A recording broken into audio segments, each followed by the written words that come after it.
Good morning, dear students. So, welcome back to the Science Online class.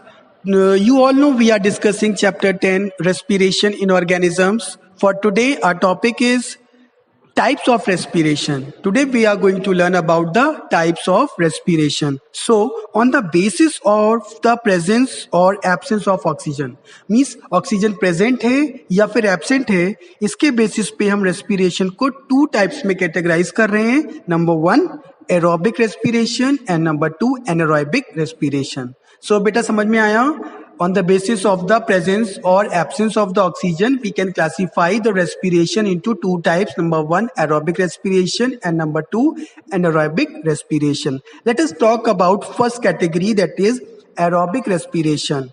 You all know, हमें पता है कि aerobic respiration कब होगी? In the presence of oxygen. जब oxygen हमें पूरी तरीके से मिलेगी, इनहेल करेंगे, तब उस रेस्पिरेशन को कहेंगे aerobic respiration. In this process food is oxidised to produce energy.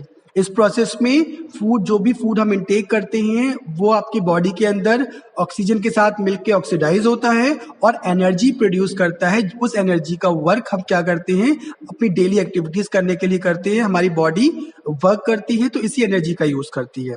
और जो प्रोडक्ट रिलीज होंगे तो वो कौन कौन से होंगे?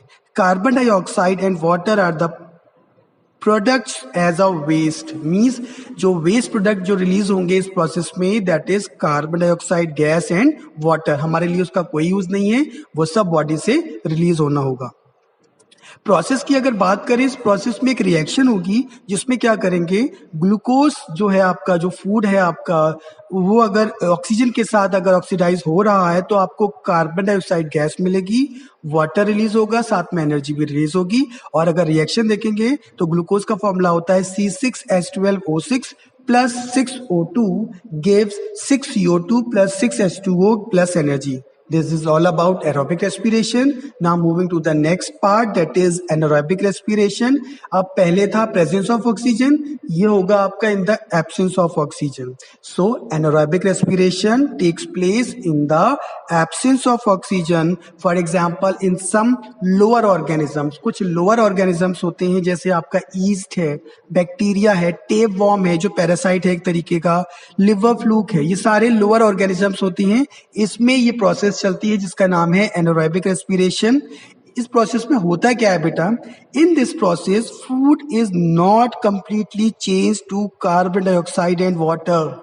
इसमें जो भी फूड ये लोअर ऑर्गेनिजम्स खाते हैं वो पूरी तरीके से ऑक्सीडाइज नहीं हो पाता है, पूरी तरीके से आपका चेंज नहीं हो पाता है कार्बन डाइऑक्साइड गैस और वाटर में. So less energy is produced and it is a slow process. So बहुत ज़्यादा कम एनर्जी इसमें प्रोड्यूस होती है और बहुत ही ज़्यादा स्लो प्रोसेस होती है, फास्ट प्रोसेस नहीं होती है.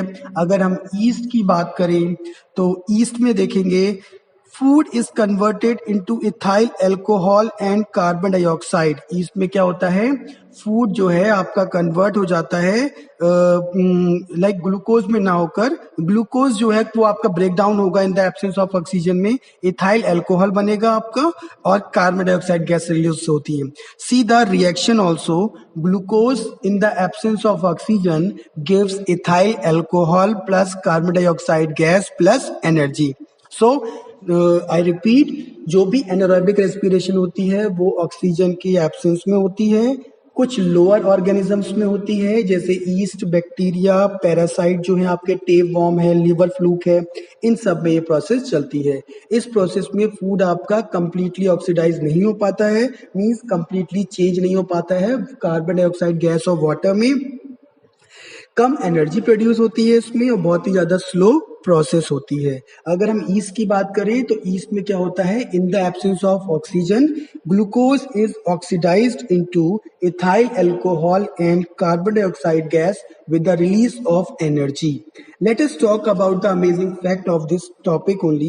The rhythmic pattern of inspiration and expiration. जो सांस हम अंदर लेते हैं इंस्पायरेशन बोल सकते हैं, इंस्पिरेशन बोल सकते हैं, और एक्सपायरेशन. तो ये जो दोनों जो पैटर्न है उसका रिदमिक पैटर्न है वो कंट्रोल होता है हमारे रेस्पिरेटरी सेंटर से.